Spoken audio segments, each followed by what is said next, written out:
Hello everyone, सभी को नमस्कार। आज की वीडियो में हम जुड़ेंगे 9th क्लास के साथ में। और इसके पहले हम 9th क्लास के 3 चैप्टर कंप्लीट कर चुके हैं।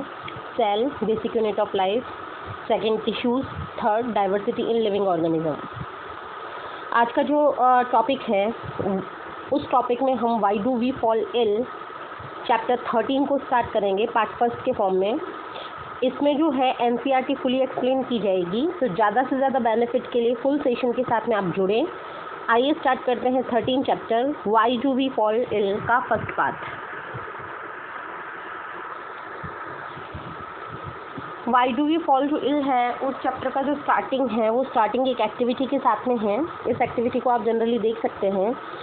नेक्स्ट एक्टिविटी के बाद में when we do this exercise we realize that health and disease in human communities are very complex issues. ये कोई एक्टिविटी दी गई है 13.1। इसमें आपको 2 टर्म्स बताई गई हैं। एक तो बताया गया हेल्थ और सेकंड बताया गया डिजीज़। तो जो हेल्थ और डिजीज़ जो दो टर्म है, ये जो टर्म है ये ह्यूमन कम्युनिटीज़ के रेफरेंस में बहुत ही कॉम्प्लेक्स इश्यूज़ हैं। जनरली ह्यूमन कम्युनिटीज़ में इन दोनों टर्म्स की बातें होती रहती हैं, हेल्थ की और डिजीज़ की। विद मैनी इंटरकनेक्टेड कॉजेज़, और इनके जो कॉजेज़ हैं, कारण हैं, वो इंटरकनेक्टेड होते हैं।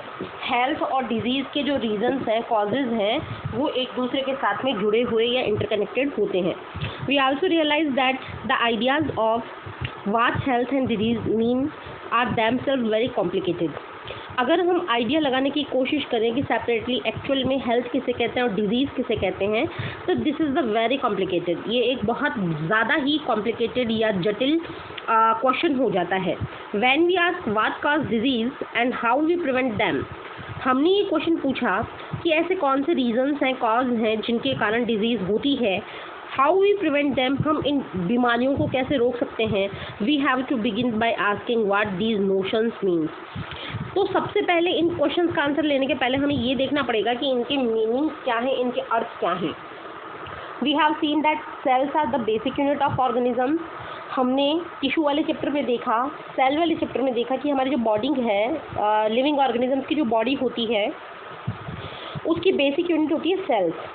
Sales are made of variety of chemical substances. जो सेल्स हैं बहुत सारे अलग अलग सब्सटेंसेस से मिलकर बनी होती है। उनमें पहला है प्रोटीन, नेक्स्ट है कार्बोहाइड्रेट, फिर है फैट या लिपिड, और इसी के अलावा सो ऑन। तो ये जो लाइन है आप इसको 1 मार्क के लिए इम्पोर्टेंट कर सकते हैं कि जो हमारी ह्यूमन बींग्स या लिविंग ऑर्गेनिजम्स में जिनमें कि एनिमल्स और प्लांट्स आते हैं, उनकी जो बॉडी होती है, बॉडी ऑर्गेनाइजेशन जो है वो सेल से बना हुआ है। और सेल्स जो है वो generally protein, carbohydrates and lipids की बनी हुई होती है। Cell is a dynamic place. Dynamic का मतलब गतिशील, जिसमें लगातार कोई ना कोई प्रोसेस, केमिकल रिएक्शंस होती ही रहेंगी। जिसमें कोई ना कोई केमिकल रिएक्शन होती रहती हैं, उस जो कि प्लेस है या वो कोई जगह है या उसका जो कोई सिस्टम है उसको हम डायनामिक कहते हैं। समथिंग और the other is always happening inside them. Cell में कुछ ना कुछ कभी ना कभी होता ही रहता है। Complex reactions and repair goes on inside cell. Complex reactions होती हैं, रिपेयरिंग होती रहती हैं। जो टिश्यूज़ डैमेज हो जाते हैं, सेल्स डैमेज हो जाते हैं, उनकी रिपेयरिंग भी सेल्स में चलती रहती है। New cells are being made, नई सेल्स बनती हैं। इन आवर ऑर्गन्स और tissues there are various specialized activities going on. हमारे जो टिश्यूज़ हैं, ऑर्गन्स हैं, उनमें स्पेशल एक्टिविटीज़ भी चलती रहती हैं। जैसे कि आपको पता है कि वेरियस टाइप के ऑर्गन्स और टिश्यूज़ हैं, वो उनमें लेबर ऑफ डिवीज़न पाया जाता है, वो अपने स्पेशली फंक्शंस करते रहते हैं। जैसे कि अगर एग्जांपल्स की बात करें तो जो हार्ट है, हार्ट इज़ बीटिंग। हार्ट हमेशा बीट करता रहता है, 72 टाइम उसका पर मिनट बीटिंग होता है, रेट होता है, तो वो बीटिंग करता रहता है। नेक्स्ट लंग्स जो है ब्रीथिंग करते रहते हैं। किडनी जो है फिल्ट्रेशन ऑफ यूरिन करके यूरिन प्रोड्यूस करती रहती है। Brain is thinking, brain think करता रहता है। All these activities are interconnected. For example, if the kidneys are not filter urine. ये सारी की सारी जो एक्टिविटीज़ आपको एग्जाम्पल के फॉर्म में दी गई हैं, ये सारी की सारी एक्टिविटीज़ इंटरकनेक्टेड होती हैं, जुड़ी हुई होती हैं। सपोज करके देखते हैं, अगर किडनी काम करना बंद कर दें, तो किडनी काम करना बंद कर दें तो क्या होगा? Poisonous substances will accumulate. जो जहरीले पदार्थ होते हैं, जो कि मतलब ये कह सकते हैं कि एक तरीके से टॉक्सिक सब्सटेंस होते हैं, हमारे शरीर के ऊपर नेगेटिव इफेक्ट डालते हैं, वो पदार्थ हमारे शरीर में एकत्रित होने लगते हैं। Under such conditions the brain will not be able to think properly. अगर हमारी बॉडी में वेस्ट इकट्ठा होता जाएगा तो हमारा जो ब्रेन है वो प्रॉपर थिंक नहीं कर पाएगा। For all these interconnected activity energy and raw material are needed. इन सभी एक्टिविटीज़ के लिए आपको दो चीज़ों की डिमांड है। नंबर 1 एनर्जी होनी चाहिए एंड सेकंड रॉ मटेरियल होना चाहिए जिससे कि थ्रू आप एनर्जी बना सकें। Food is the necessary for cells and tissue function.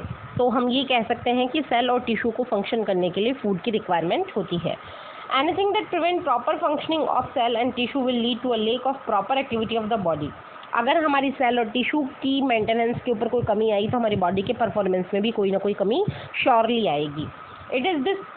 It is in this context that we will look at the notions of health of disease। तो हम इस पर्टिकुलर जो ये टेक्स्ट है, चैप्टर है, उसके अंदर डिजीज़ और हेल्थ से रिलेटेड जो भी हमारे नोशंस हैं, कंसेप्ट्स हैं, उनको देखेंगे। तो हम हेल्थ एंड इट्स फेल्योर देख रहे हैं कि अगर हेल्थ है और इसकी फेल्योर हो जाए, हमारा जो शरीर है स्वस्थ ना रहे तो क्या होगा। तो सबसे पहले हम सिग्निफिकेंस की बात करते हैं कि हेल्थ का सिग्निफिकेंस या महत्व क्या होता है। तो इसका होता है, अर्थ होगा कि जो हमारी हेल्थ है, स्वास्थ्य है, उसका अर्थ या उसका महत्व क्या होगा। We have heard the word health use quite frequently. हमने हेल्थ वर्ड का शब्द बहुत ज़्यादा यूज़ करते हुए देखा है। We use it our self as well when we say things like my grandmother's health is not good. हम इसको कहीं पर भी यूज़ में ले लेते हैं। अगर जनरली हम इसको काम में लेंगे तो हम कब काम में लेंगे, जब हम अपने दादा दादी के स्वास्थ्य के बारे में किसी को बता रहे हैं तो हम कहेंगे कि मेरे दादी जी का स्वास्थ्य आजकल ठीक नहीं रहता। Our teachers use it when they scold us saying this is the not healthy attitude. अब एक टीचर हेल्दी वर्ड का यूज़ कब कर सकता है? टीचर हेल्दी वर्ड का यूज़ तब करेगा जब वो क्लास के अंदर किसी न किसी स्टूडेंट को उसने जो जिम्मेदारी दी थी उस जिम्मेदारी को वो स्टूडेंट नहीं निभा पाया, तो टीचर जो है वो स्टूडेंट को कहेगा कि this is not a healthy attitude. ये एक एटीट्यूड जो है हेल्दी टाइप का नहीं है। What does the word health means? तो यहाँ पर दो अर्थों के अंदर हेल्थ का मीनिंग क्या हुआ, उस हेल्थ के मीनिंग को हम देखते हैं। If we think about it we realize that it always implies the idea of being well. तो हेल्थ का जो अर्थ है वो हमेशा किस रूप में आएगा? बीइंग वेल, यानी कि ठीक ठाक होने में। We can think of this well being as effective functioning for our grandmother's being able to go out to the market और to visit neighbours, she is being well. अब अगर हमारी दादी बाज़ार जाकर कोई काम करने में या पड़ोस में जाकर बातचीत करने में कैपेबल है, समर्थ है, तो हम कहेंगे कि my grand mother being well, मेरी मदर जो है, ग्रैंड मदर जो है, वो ठीक ठाक है। And not being able to do so such things is poor health. और अगर दादी ऐसा नहीं कर पाएंगी तो मीन उनकी हेल्थ कैसी है? पुअर है। Being interested in following the teaching in the classroom so that we can understand the world is called a healthy attitude, while not being interested is called to oppose it। अगर हम class में बैठे हैं, particular concern teacher कोई topic पढ़ा रहा है, उस टॉपिक में अगर हम इंटरेस्ट दे रहे हैं तो टीचर हमें हेल्दी एटीट्यूड कहेगा, और अगर हम उस टॉपिक को नहीं ध्यान से पढ़ रहे हैं तो टीचर हमारा एटीट्यूड कैसा बताएगा? Unhealthy. Health is therefore a state of being well. तो इस तरीके से हेल्थ क्या है? बीइंग वेल एक स्टेट है जिसमें हम सही होते हैं, enough to function well physically, mentally and socially. और ये वेल बीइंग जो हम होते हैं 3 रूपों में हो सकते हैं, या तो फिजिकली, या मेंटली, या सोशली।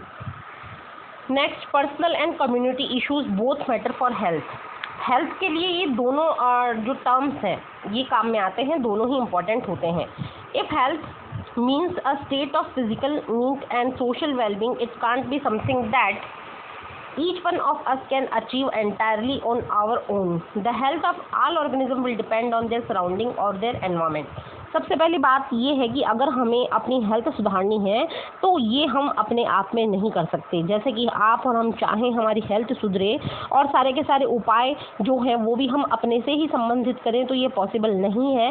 सबसे पहले हमें आसपास की कम्युनिटी से स्टार्ट करना पड़ेगा, और कम्युनिटी से स्टार्ट होने के बाद ही हम हेल्दी रह पाएंगे। जैसे कि आज कोविड-19 का जो पेंडेमिक सिचुएशन चल रही है इन दिनों में 6 महीने से लगातार भारत में, तो उस स्थिति में हम कह सकते हैं कि हम कितना भी बचाव रखें कोविड-19 से, बट अगर हम किसी कम्युनिटी के पीपल के संपर्क में आते हैं तो उनसे हमें ये इन्फेक्शन आता है, तो हमें जो कोविड-19 से बचने के प्रभाव है पूरे कम्युनिटी लेवल पे करने पड़ेंगे। तो इस तरीके से ये एस्पेक्ट होता है। The environment include the physical environment. So, for example, health is at risk in a cyclone in many ways. तो हम ये कह सकते हैं कि अगर ये पृथ्वी एक साइक्लोन है तो इस साइक्लोन के अंदर बहुत सारे तरीके हैं जिनसे कि हमारी हेल्थ प्रभावित हो सकती है। Human being live in societies, जो ह्यूमन बीइंग है सोसाइटीज़ में रहते हैं। Our social environment therefore is an important factor in our individual health. We live in villages, towns और cities. In such places even your physical environment is decided by our social environment. अब क्या होता है कि जो हमारा physical environment है, body का जो एनवायरनमेंट है, उनको कंट्रोल करने के लिए हमारा सोशल एनवायरनमेंट भी बहुत ज़्यादा इंपॉर्टेंट होता है। हमारी फिजिक कैसी होगी या हम फिजिकली कैसे डेवलप होंगे, ये इस बात पे डिपेंड करता है कि हमारी सोशल जो टर्म्स हैं, सोशल जो रिलेशनशिप्स हैं वो कैसे हैं। Consider what would happen if no agency is ensure that garbage is collected and dispose.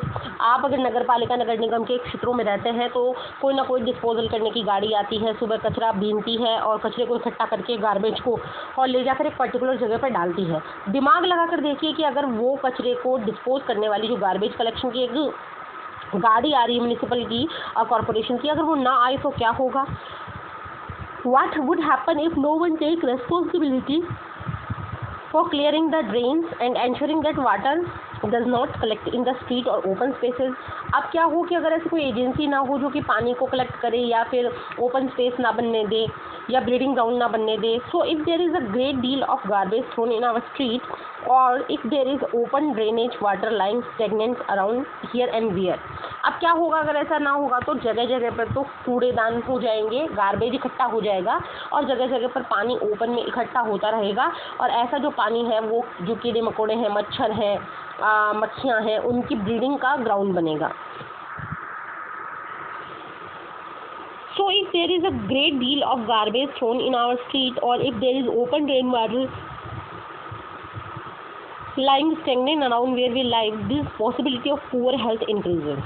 तो ऐसी सिचुएशन जहाँ पर क्रिएट होंगी वहाँ पर हमारी हेल्थ कैसी हो जाएगी, पुअर हो जाएगी। Therefore public cleanliness is important for individual health. तो मोस्ट इम्पॉर्टेंट कीजिए, अगर हमें अपनी इंडिविजुअल हेल्थ को बहुत अच्छा रखना है तो हमें पब्लिक क्लीनिनेस के ऊपर ध्यान देना पड़ेगा, जो सामुदायिक स्वच्छता है उसके ऊपर ध्यान देना पड़ेगा। We need food to be healthy. Food हमें क्यों चाहिए, ताकि हम हेल्दी रहें। And this food will have to be earn by doing work. और ये फूड हमें किससे मिलता है, जब हम कोई कार्य करते हैं या हमारे पिता कार्य करते हैं या हमारी माता कार्य करती है। For this the opportunity to do work has to be available. Job करने के लिए सबसे पहली प्रायोरिटी ये है कि जॉब होना चाहिए। वर्क करने के लिए सबसे पहली प्रायोरिटी ये है कि वर्क होना चाहिए, तभी हम उस वर्क को कर पाएंगे। We need to be happy in order to be truly healthy. अगर हमें ट्रूली हेल्दी रहना है तो हमें हैप्पी रहना होगा। And if we mistreat each other, अगर हम एक दूसरे के साथ में गलत व्यवहार करेंगे and are afraid of each other, एक दूसरे से डरेंगे, वी कांट बी हैप्पी, तो हम कभी भी खुश नहीं रह सकते और हेल्दी भी नहीं रह सकते। सोशल इक्वालिटी, सामाजिक एकता एंड हारमनी, जो कि हमारी एक रूपता है, are therefore necessary for individual health. तो ये भी इंडिविजुअल हेल्थ के लिए बहुत ज़्यादा ज़रूरी है। We can think of many other such examples of connections between community issues and individual health. तो हम ऐसे और कनेक्शंस इस चैप्टर में स्टडी करेंगे। यहाँ पर 5S का मीनिंग आपको दिखा रखा है कि 5S में क्या होना होता है। तो 5S में आपको दिखा रखा है कि किस तरह से ड्रिंकिंग करनी है, हाथ कैसे धोने हैं, फ्लाइज को कैसे रोकना है, किस तरीके से हमें और जो डिजीज़ को स्प्रेडिंग करने से, फैलने से रोकना है। तो इस चार्ट को आप देख लीजिएगा। नेक्स्ट उसके बाद में आता है distinctions between healthy and disease free. अब हमारे पास में दो वर्ड है, एक तो है हेल्दी और एक है डिजीज फ्री। देखने में तो हमें एक जैसा ही लगता है कि हेल्दी का मतलब भी क्या है, डिजीज फ्री, और डिजीज फ्री का मतलब क्या है, हेल्दी। फिर भी हम इन दोनों में अगर डिफरेंस करना चाहें तो क्या डिफरेंसेस होंगे, किस तरीके से होंगे, ये हम इस टॉपिक में डिस्कस करेंगे। If this is what we mean by health, what do we mean by disease? The word is actually self-explanatory. We can think of it as disease, disturb ease. Ease यानी होती है आसानी। तो ease का मतलब है आसानी और डिजीज़ का मतलब है आसानी को क्या करना, डिस्टर्ब करना। जिसमें हमारी आसानी डिस्टर्ब हो जाए वही क्या होती है, डिजीज़ होती है। Disease in other words literally means being uncomfortable. हम यूँ भी ले सकते हैं, ये एक एक वर्ड जो मैं अंडरलाइन करती जा रही हूँ इनको आप पिक करते जाइएगा, अपने नोट्स बनाते जाइएगा। तो ये जो डिजीज़ फ्री सिचुएशन है इसका मतलब होता है बीइंग अनकंफर्टेबल, यानी कि अपने आप को अनकंफर्टेबल फील करना, कंफर्ट जोन में फील नहीं करना। However the word is the use in a more limited meaning.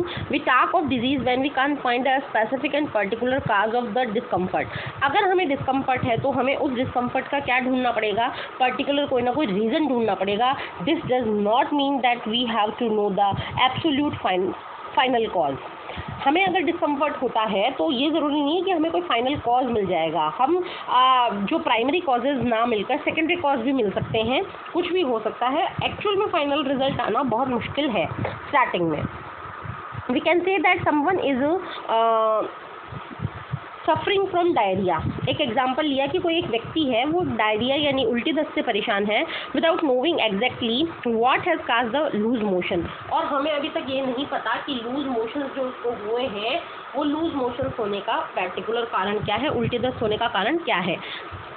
We can now easily see that if it is possible to be in poor health without actually suffering from a particular disease, ऐसा भी हो सकता है कि किसी disease से प्रभावित हुए बिना ही हम पूरे हेल्दी हैं। जैसे कि simply not being disease in not the same as being healthy. Good health for a dancer may mean being able to stretch his body. अब ये नहीं है कि हेल्थ का मतलब हमेशा आपको बीमारी से लेना है। एक डांसर है और मैं कह रही हूँ कि वो बहुत ज़्यादा हेल्दी है, तो डांसर के रेफरेंस में हेल्दी का मतलब क्या होता है कि उसकी बॉडी के अंदर एक ऐसा पावर होना चाहिए जिसकी वजह से वो अपनी बॉडी को जितना चाहे उतना स्ट्रेच कर सके, मोड़ सके। Into difficult but graceful positions, वो जो मोड़ने की आकृतियाँ होगी शरीर को वो डिफ़िकल्ट हो सकती है, बट उस डांसर के लिए वो ग्रेसफुल होनी चाहिए, आरामदायक होनी चाहिए। On the other hand good health for the musician may mean having enough breathing capacity in his her lungs to control the notes from his her flute का मतलब होता है बांसुरी। अब मैं कह रही हूँ म्यूजिशियन की बहुत अच्छी हेल्थ है, तो म्यूजिशियन की हेल्थ अच्छी होने का मतलब ये नहीं कि वो डिजीज़ फ्री है। उसकी हेल्थ का मतलब अच्छे होने का मतलब है कि उसकी जो लंग कैपेसिटी है वो अच्छी है और उसके जो नोट्स निकल रहे हैं फ्लूट बजाने के दौरान, जो रेस्पिरेशन की जो कंट्रोलिंग पावर है बहुत अच्छी है। इसी कारण वो बहुत अच्छी तरह से फ्लूट को बजा पा रहा है, प्ले कर पा रहा है। To have the opportunity to realize the unique potential in all of us and also necessary for real health, and so we can be in poor health without there being a simple cause in the form of an identifiable diseases. This is the reason why when we think about health we think about society and communities. अब आपके सामने question ये है कि हमें reason क्यों जानना है। जब तक हम किसी डिजीज़ का रीज़न नहीं जानेंगे तब तक हम उस डिजीज़ की पर्टिकुलर डायग्नोसिस नहीं कर पाएंगे। और this is the reason why when we think about health we think about society और कम्युनिटी। तो सबसे पहले हमें सोसाइटी और कम्युनिटी के बारे में सोचना होगा। On the other hand when we think about diseases we think about individual suffers. और जैसे ही हम डिजीज़ के बारे में बात करते हैं तो हम इंडिविजुअल के बारे में बात करनी पड़ेगी। ब्लू क्वेश्चन पे आते हैं, state any 2 conditions essential for good health. Good health के लिए कौन सी सिचुएशंस अच्छी होनी चाहिए हमारी। गुड हेल्थ के लिए हमारे पास में प्रॉपर हाइजीन होना चाहिए, availability of the financial conditions होनी चाहिए, availability of the best source of water and उसके अलावा जो अपना फूडिंग है, लॉजिंग है, वो भी हमारा बेस्ट होना चाहिए। नेक्स्ट उसके बाद सेकेंड क्वेश्चन है, state any 2 conditions essential for being free of disease. Free of disease होने से हमें जो 2 चीज़ें आवश्यक हैं वो क्या है कि हम फिजिकली हेल्दी होने चाहिए, हमारी मेंटल सिचुएशन अच्छी होनी चाहिए, सोशल सिचुएशंस अच्छी होनी चाहिए, प्लस हमारे पास में जो फूड का सोर्स है वो अच्छा होना चाहिए, सेफ ड्रिंकिंग वाटर होना चाहिए। ये सब आपको इसमें लिखना है।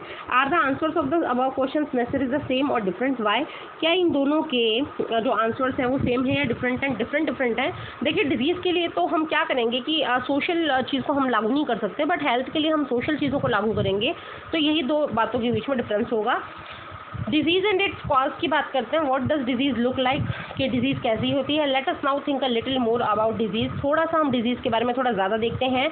If the first place, how do we know that there is a disease. सबसे पहला क्वेश्चन, हमें कैसे पता लगेगा कि हमारे बॉडी में डिजीज़ हो गई. In other words, how do we know that there is something wrong.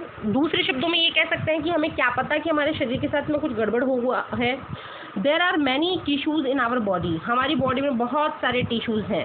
As we have seen in chapter 6, जिसको हमने चैप्टर 6 में देखा कि एनिमल ऑर्गेनिजम्स जो होते हैं उनमें 4 प्रकार के टिश्यूज़ पाए जाते हैं. वापस रिपीट करते हैं. Number 1 epithelial tissue, number 2 muscular tissue, 3rd nervous tissue and connective tissue. These tissues make up physiological system और organ system.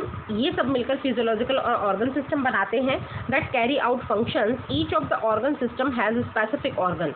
सब जितने भी आपके सिस्टम हैं उनके अंदर स्पेशल ऑर्गन्स होते हैं जो अपना अपना कार्य करते हैं. And it has particular functions. So the digestive system has the stomach and intestine. Digestive system में 2 चीज़ें हैं, एक स्टोमक और एक intestine. And it help to digest food. इसके अंदर फूड का डाइजेशन किया जाता है. Take in the form of outside the body. और ये फूड लिया कहाँ से जाता है, बॉडी के बाहर से. The musculoskeletal system which is made up of the bone and muscles. जो मस्कुलोस्केलेटल होता है यानी बोन्स और मसल्स के थ्रू बना हुआ होता है, उसके थ्रू जो है हमें बॉडी को मूव करने में हेल्प मिलती है. When there is a disease, अगर हमारे शरीर में कोई बीमारी है, either the function of one or more system of the body will change. या तो एक सिस्टम का कार्य बदलेगा या सभी जितने भी ऑर्गन सिस्टम्स हैं उनके कार्य बदल जाएंगे. वर्स, और बदल कर कैसे हो जाएंगे, बेकार. These changes gives rise the symptoms. और इन चीज़ों के कारण हमारे शरीर में लक्षण उत्पन्न होंगे, साइन यानी चिन्ह दिखेंगे हमें किसके, डिजीज़ के. नेक्स्ट उसके बाद में जो है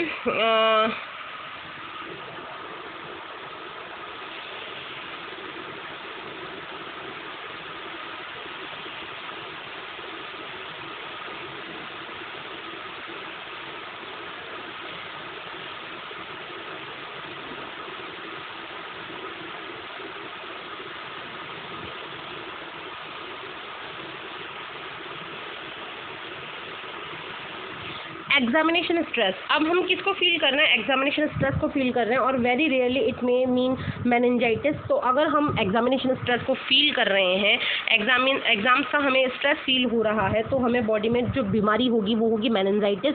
मेनिंजाइटिस को समझने के लिए सबसे पहले देखिए जो हमारी ब्रेन है, उस ब्रेन के अंदर जो है for brain, mid brain, hind brain प्रकार के 3 भाग होते हैं. और ये जो ब्रेन है उसकी लेयर्स होती हैं अंदर से, और इन लेयर्स को हम कहते हैं मेनिंजीज.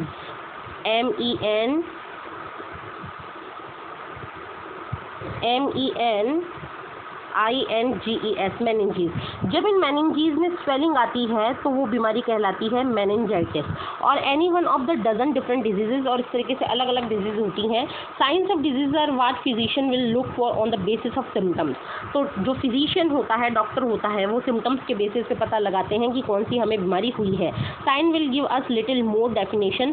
साइंस से हमें थोड़ा सा और अच्छा सा क्लू मिलता है कि हमारे बॉडी में कौन सी पर्टिकुलर डिजीज़ है. Physician will also get laboratory test. Physician हमें लेबोरेटरी टेस्ट लिख के देते हैं, जैसे कि यूरिन टेस्ट लिखते हैं, या फिर यूरिन के अलावा हमारा जो ब्लड सैंपल है वो लिया जाता है और pin point the disease of further. और फाइनली जो है एग्जैक्ट आंसर देते हैं कि हमें कौन सी बीमारी हुई होगी. नेक्स्ट जो हमारी डिजीज़ है वो डिजीज़ है acute and chronic disease. The manifestation of disease will be different depending on the number of factors. अब नंबर ऑफ फैक्टर्स के बेसिस के ऊपर कि हमारी बॉडी में कौन से फैक्टर्स हैं, हमारे बॉडी में कौन से फैक्टर्स हैं, और वो फैक्टर्स जो है वो बीमारी कैसे फैला रहे हैं, उस बेसिस पे कितने नंबर में फैला रहे हैं, उस बेसिस में डिजीज़ का मैनिफेस्टेशन जो है या प्रभाव जो है वो भी अलग अलग होता है. Some diseases last for only very short period. कुछ बीमारियां ऐसी होती हैं जो कुछ देर में ही ख़त्म हो जाती हैं, छोटे से पीरियड के अंदर वो ख़त्म हो जाती हैं. And these are called acute diseases. और ऐसे डिजीजेज कहलाती हैं एक्यूट डिजीजेज. वापस से देखिए, जो बीमारियां शॉर्ट टर्म के लिए होंगी वो बीमारियां कहलाती हैं acute diseases. We all know from experience that the common cold. हम सभी ने कॉमन कोल्ड का एक्सपीरियंस किया है। Last only a few days, 7-8 दिन तक के लिए बीमारी हमारे बॉडी में रहती है। अदर एलिमेंट का मतलब वापस डिजीज से ही है, एलिमेंट का सिनोनिम डिजीज होता है। Can last for a long time, even such man lifetime are called chronic diseases. तो जो ऐसे एलिमेंट होते हैं जो लाइफ टाइम के लिए हमारी बॉडी को प्रभावित करते हैं, वो बीमारियां कहलाती हैं chronic diseases. As a example in this infection causing elephantiasis, जैसे कि एलिफेंटियासिस जो बीमारी है जो कि वुचेरिया यानी कि राउंड वर्म के थ्रू होती है, उसको हम कहते हैं, या फिलेरियल वर्म के थ्रू होती है, उसको हम कहते हैं chronic disease, which is a very common in some part of India, जो कि बहुत ज़्यादा कॉमन है। नेक्स्ट उसके बाद में हम देखते हैं chronic disease and poor health, कि क्रॉनिक डिजीज के साथ में क्या पुअर हेल्थ हो सकती हैं, किस तरीके से हो सकती हैं। अब हम थोड़ा सा इसको क्रॉनिक और डिजीज और पुअर हेल्थ को देखने से पहले देखेंगे, let us now think a little more about diseases. हम सबसे पहले डिजीजेज के बारे में थोड़ा सा और देखेंगे कि वो जो डिजीजेज हैं उसके बारे में थोड़ा सा और क्या, कि in the first place how do we know that there is a disease, in other word how do we know that there something wrong of the body. ये हमने बात की थी, इसके बारे में हमने देखा था कि सिम्टम्स और साइंस हमें देखने पड़ेंगे, कि हमें सिम्टम्स और साइंस किस तरीके से आ रहे हैं, क्या हमारी बॉडी में उसके लिए साइन क्रिएट हो रहे हैं। When there is a disease, either the function of one or more system of the body will change of the worse. जब हमारे में कोई बीमारी होगी तो क्या होगा कि या तो एक ऑर्गन काम करना बंद करेगा या सारे ऑर्गन्स के अंदर माल फंक्शनिंग होगी, और इस कारण से हमारी बॉडी में सिम्टम्स डेवलप होंगे। So we have a headache, we have cough. तो अगर हमें हेडेक हो सकता है, कफ हो सकता है, वी हैव लूज मोशंस हो सकते हैं, वी हैव वुंड यानी घाव बन सकता है जिसमें पस यानी मवाद गिर सकती है। दीज ऑल आर सिम्टम्स, ये सारे लक्षण हैं जिसके आधार पर पता लगा जा सकता है कि हमें हमारे शरीर में कोई बीमारी हुई है। These indicate that there may be a disease, but they don't indicate what type of disease is. ये हमें ये तो बताते हैं कि ये डिजीज़ है, बट किस प्रकार की डिजीज़ है इसका हमें नहीं पता लगता। इसके लिए हमें जो है डॉक्टर के पास में जाना पड़ेगा और वहाँ से हमें वेरियस टाइप के टेस्ट वगैरह भी करवाने पड़ेंगे। नेक्स्ट है क्रॉनिक डिजीज़ देखना और उसके कारण पुअर हेल्थ का होना। Acute and chronic disease have different effect on our health. देखिए, एक बीमारी तो कुछ समय के लिए है और एक बीमारी बहुत ज़्यादा समय के लिए है। तो गंदा प्रभाव जो पड़ेगा वो किसके कारण पड़ेगा? उस बीमारी के कारण पड़ेगा जो हमारे शरीर में बहुत लंबे समय तक रहेगी। Our disease that any disease that causes poor function of some part of the body will affect our health. This is because all functions of the body are necessary for being healthy.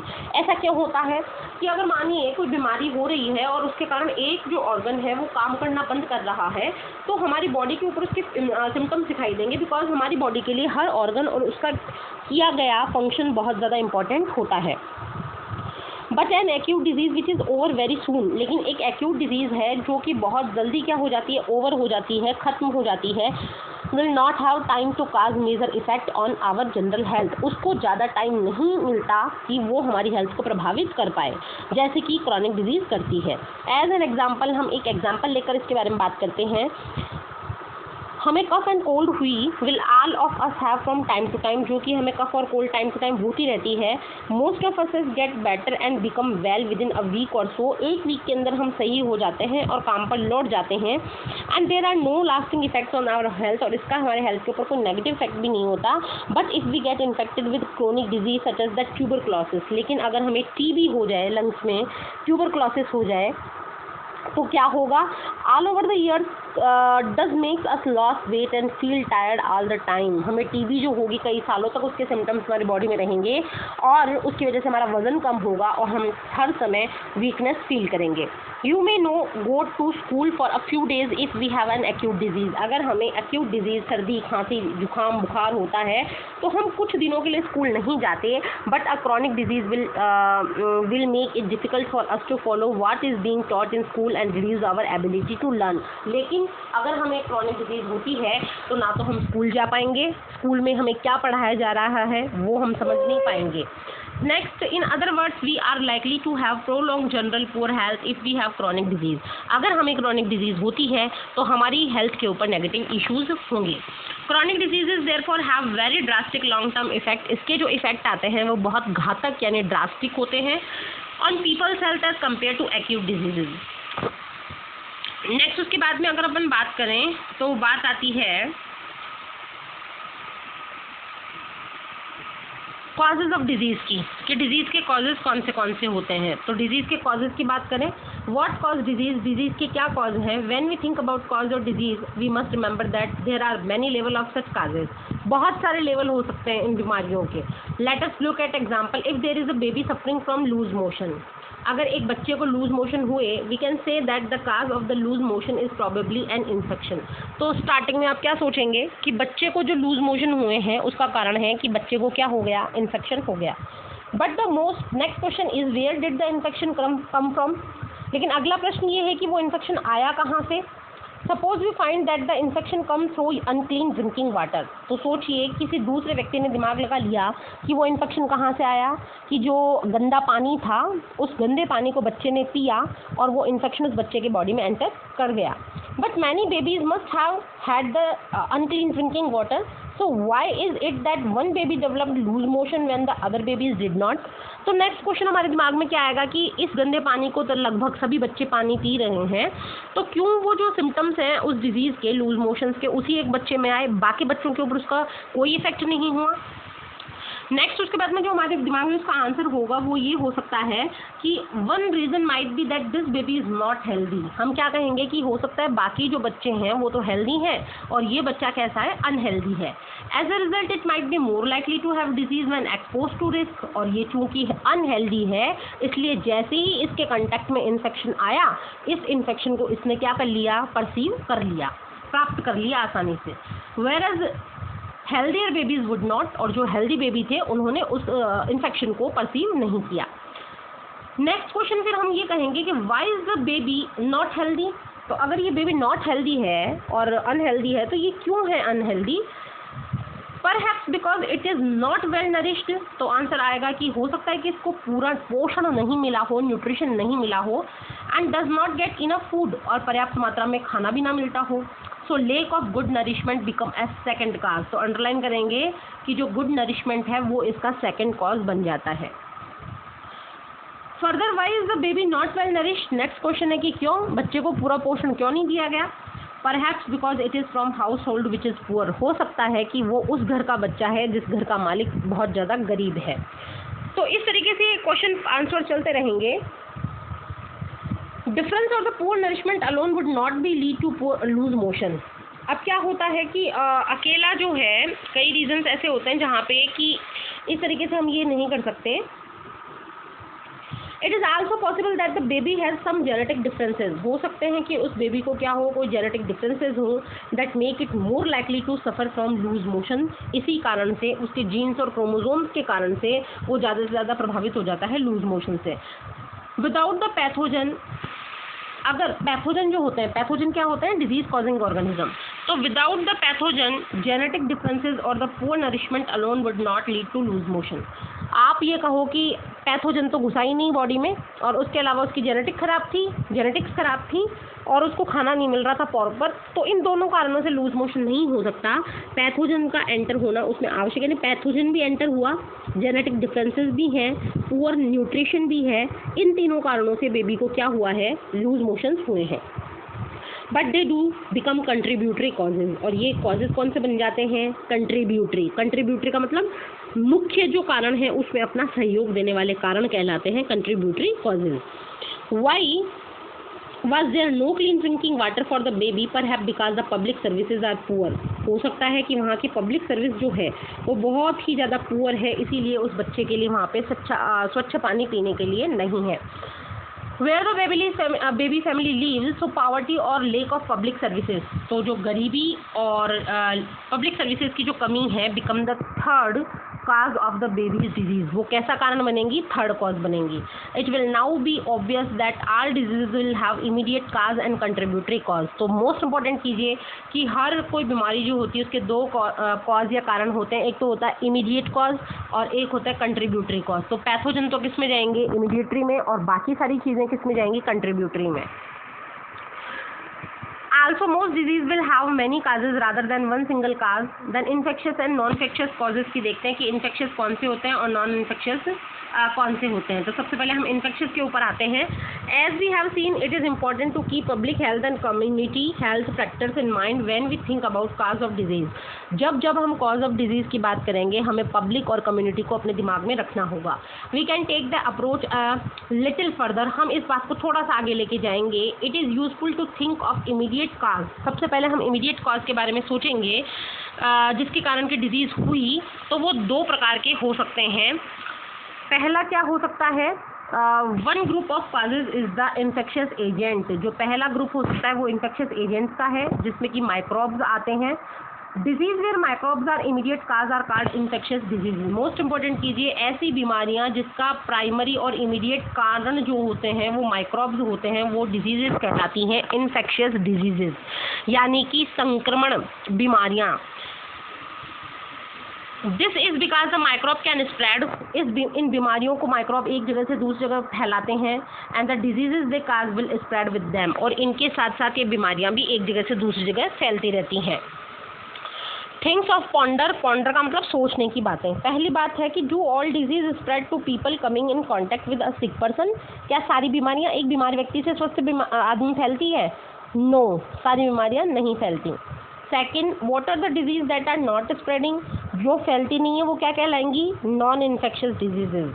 And third, how would a person develop those disease that don't spread by contact with the sick person. जो infection के through नहीं फैलती वो किसके कारण फैलेंगी? हो सकता है जेनेटिक डिफरेंस के कारण फैले, हो सकता है लेक ऑफ न्यूट्रिशन के कारण फैले, हो सकता है लेक ऑफ पब्लिक हाइजीन की वजह से फैले, कई कारण हो सकते हैं। On the other hand, there are the disease that are not caused by infectious agent. Their causes vary. उनके जो causes होते हैं, reasons होते हैं, वो बदलते रहते हैं, but they are not external cause. वो अंदर के cause नहीं होते, like microbes that can spread in the community. Instead, these are mostly internal. ये सारे कारण कैसे होते हैं? internal होते हैं, और internal होने के कारण ये बीमारियां क्या कहलाती हैं? नॉन इन्फेक्शियस डिजीजेस कहलाती हैं। ये कॉज क्या कहलाते हैं? नॉन इन्फेक्शियस कॉजेज कहलाते हैं। For example, some cancers are caused by genetic abnormality. जो कैंसर बीमारी है वो हमारी जेनेटिक एबनॉर्मलिटी के कारण फैलती है।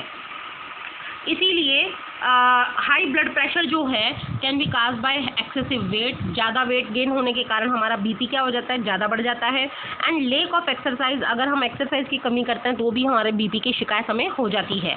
You can think of many other disease where is immediate cause will not be infection. और भी ऐसी कई बीमारियां हैं जिसमें आपको जो इमीडिएट कॉज है वो माइक्रोब नहीं मिलकर कुछ और ही कारण उसके मिलेंगे। नेक्स्ट उसके बाद में हम देखते हैं जो हमारा टॉपिक है वो peptic ulcer and the Nobel prize के बारे में है। तो for many years everybody use to think that peptic ulcer which cause acidity related pain and bleeding in the stomach and duodenum were because of lifestyle reason. शुरुआती दौर में सभी मानते थे कि जो पेप्टिक अल्सर एक बीमारी है जिसमें क्या होता है, एसिडिटी हो जाती है, उससे संबंधित पेन होता है, और ये दोनों जो सिम्टम्स आते हैं वो स्टोमक और ड्यूडेनम में आते हैं। स्टोमक आप समझते ही हैं, और ड्यूडेनम जो है वो फर्स्ट पार्ट है स्मॉल इंटेस्टाइन का। जो स्मॉल इंटेस्टाइन है उसका फर्स्ट पार्ट क्या कहलाता है? ड्यूडेनम। और सब मानते थे कि ये पेप्टिक अल्सर जो है वो लाइफ स्टाइल के कारणों से होता है। Everybody thought that a stressful life lead to lot of acid secretion. सब सोचते थे कि जितना ज़्यादा तनाव होगा उतना ही बॉडी में, स्टोमक में हाइड्रोक्लोरिक एसिड सीक्रेट होगा and eventually cause peptic ulcer, और उसके कारण फाइनली हमें कौन सी बीमारी हो जाएगी? Peptic ulcer. Then 2 Australians made a discovery. तो जो ऑस्ट्रेलिया के 2 वैज्ञानिक थे उन्होंने एक डिस्कवरी की और एक बैक्टीरियम की डिस्कवरी की, और इस बैक्टीरियम का नाम है हेलिकोबैक्टर पाइलोरी। इंपॉर्टेंट कीजिएगा, Helicobacter pylori was responsible for peptic ulcer, जो कि पेप्टिक अल्सर के लिए रेस्पॉन्सिबल होता है। तो वो 2 वैज्ञानिक कौन से थे? पहले थे रॉबर्ट वॉरेन, जो कि 1937 में जिनका बर्थ है, पैथोलॉजिस्ट हैं, पैथोजेंस की स्टडी किया करते थे, फ्रॉम पर्थ। पर्थ जो है ऑस्ट्रेलिया की राजधानी। साथ ही small curve bacteria in the lower part of stomach. उन्होंने इन बैक्टीरिया को देखा स्टोमक के निचले भागों में। Patients notice that science of inflammation were always present around the bacteria. उन्होंने देखा कि जहाँ जहाँ ये बैक्टीरिया है वहाँ पर सूजन के सिम्टम्स आए हुए हैं, पेट के अंदर सूजन आ चुकी है।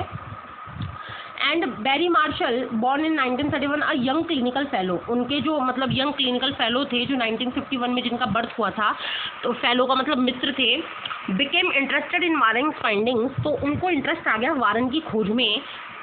Succeeded in cultivating the bacteria from the source, और उन्होंने क्या किया कि जो बैक्टीरिया थे उनको आर्टिफिशियली लेबोरेटरी में ग्रोथ करवा लिया। नेक्स्ट उसके बाद में in treatment studies, Marshall and Warren show that pathogen could be cured by peptic ulcer only when the bacteria were killed off from the stomach. उन्होंने कहा कि पेप्टिक अल्सर का जो सुधार है वो उतना ही किया जा सकता है जब हम बैक्टीरिया को स्टोमक में क्या कर दें, किल कर दें। तो किल करने के लिए उन्होंने क्या किया कि किल कैसे कर सकते हैं। Thanks to these pioneering discovery by Marshall and Warren, peptic ulcer disease is no longer chronic disease. तो उन्हीं के खोज के कारण हम उनका धन्यवाद देंगे कि जो पेप्टिक अल्सर क्रॉनिक था वो आज के समय में एक्यूट डिजीज है, यानी उसके ऊपर हम कम समय में ही उसका क्योर कर लेते हैं। But the disease that can be cured by a short period of treatment with antibiotics, और इसका उपचार हम एंटीबायोटिक्स के थ्रू कर सकते हैं। For this achievement, Marshall and Warren, seen in this picture, received the Nobel Prize. इस कार्य के लिए जो पिक्चर में आपको दोनों महान वैज्ञानिक दिख रहे हैं उन्हें नोबेल प्राइज़ से सम्मानित किया गया, और ये नोबेल प्राइज़ जो उन्हें मिला वो फिजियोलॉजी और मेडिसिन के एरिया में मिला ईयर 2005 में। The ways in which disease is spread and the ways in which they can be treated and prevented at the community level would be different. कौन से तरीके से डिजीज़ को पहचानेंगे और कौन सी डिजीज़ से उसका इलाज करेंगे, ये अलग अलग लेवल के ऊपर होता है। This would depend a lot on whether the immediate cause or infectious or non-infectious. इसके लिए सबसे पहले हमें ये पता लगाना पड़ेगा कि उस बीमारी का इमीडिएट जो रीज़न है, कॉजेज़ हैं, वो इन्फेक्शियस हैं और नॉन इन्फेक्शियस है। अब हम ब्लू क्वेश्चंस पे आते हैं। List any 3 reasons why would you think you are sick and ought to see a doctor. If anybody one of these symptoms were present, would you still go to the doctor? Why or why not? ऐसे कौन से 3 symptoms होते हैं जिसके कारण हम doctor के पास में जाना पसंद करते हैं? तो बहुत सारे सिम्टम्स आपने इसमें देखे, लूज मोशन, हेडेक, या फिर लूज मोशन हेडेक के अलावा और कोई टाइप के जो भी हैं, वीकनेस है, टायर्डनेस है, कफ है, कोल्ड है, फीवर है। तो अगर इनमें से एक भी सिम्टम दिखेगा तो हम डॉक्टर के पास में जाएंगे। यस, उसको आपको एक्सप्लेन करके लिखना है। In which the following conditions you think the long term effect on your health, इनमें से किस में आपके ऊपर ज़्यादा इफेक्ट आएगा? तो देखिए, इफ़ यू गेट जॉन्डिस, आपको जॉन्डिस यानी पीलिया हो जाए। इफ़ यू गेट लाइस, आपके सर पे जुएँ आ जाए। इफ़ यू गेट एक्ने, आपके मुहासे हो जाए। तो जुओं और मुहासों का ज़्यादा कोई इफेक्ट नहीं होगा, लेकिन अगर जॉन्डिस हो जाता है तो हमारा लीवर प्रभावित होगा, बाइल जूस सिक्रेशन प्रभावित होगा, जिससे कि हमारी बॉडी के ऊपर ज़्यादा इफेक्ट आएंगे। तो आपको ये सारी चीज़ें इसमें लिखनी है। नेक्स्ट हम जो देख रहे हैं वो देख रहे हैं इन्फेक्शियस डिजीजेज। इन्फेक्शियस डिजीज में सबसे पहले हम इन्फेक्शियस एजेंट्स के बारे में बात करने वाले हैं। तो एजेंट्स के अंदर we have seen that the entire diversity seen in the living world. हमने डाइवर्सिटी वाला चैप्टर पढ़ लिया है, सारी डाइवर्सिटी के बारे में हमने बात की है। क्लासीफाई इनटू फ्यू ग्रुप, उनको हमने क्लासीफाई भी किया है ग्रुप्स में। This classification is based on common character, और ये जो क्लासिफिकेशन किया जाता है करेक्टर्स के बेस पे किया जाता है। Organism that can cause disease are found in wide range of such category classification. तो जो डिजीज़ फैलाने वाले पैथोजन हैं वो भी इन्हीं कैटेगरीज में पाए जाते हैं। सम ऑफ देम आर वायरसेस, कुछ उनमें से कौन से हैं? पहला है वायरसेस, फिर है बैक्टीरिया, कुछ है फंगी, कुछ है सिंगल सेल एनिमल जैसे कि protozoans. Some disease are also caused by the multicellular organism जैसे द वर्म। कुछ बीमारियां वर्म्स के द्वारा भी फैलाई जाती हैं। तो हम यहाँ पर डायग्रामेटिकली उसमें रिप्रेजेंटेशन में देखते हैं। पहला जो बीमारी का आपको दिखा रखा है डायग्राम, ये बीमारी है SARS, severe acute respiratory syndrome. ये वायरसेस भी सार्स वायरसेस हैं जिनके कारण ये बीमारी फैलती है, और ये आपको इसमें दिखाई दे रहे हैं, सरफेस इसकी दिखाई दे रही है इन्फेक्टेड सेल की। वाइड स्केल लाइन दिखा रखी है, 500 मीटर्स का डायमीटर, माइक्रोमीटर्स का डायमीटर दिखा रखा है।